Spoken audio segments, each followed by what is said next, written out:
નમસ્કાર, આપ જોઈ રહ્યા છો નેશન પ્લસ ન્યૂઝ. હું છું આપની સાથે હેતલ ભગત. છોટાઉદેપુરમાં નીકળનાર ભગવાન જગન્નાથજીની રથયાત્રાને લઈને પોલીસે ફૂટ પેટ્રોલિંગ કર્યું હતું.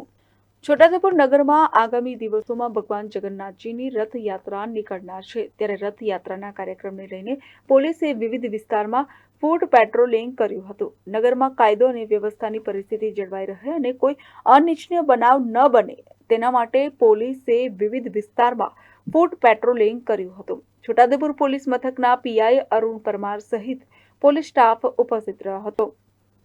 Rehan Patel, nation plus news, Chhota Udepur. સમાચારોના સતત અપડેટ મેળવવા માટે અમારી નેશન પ્લસ ન્યૂઝની યુટ્યુબ ચેનલને સબસ્ક્રાઇબ કરો, બેલ આઇકન દબાવો અને જોડાયેલા રહો ફેસબુક, ઇન્સ્ટાગ્રામ અને ટ્વિટર પર.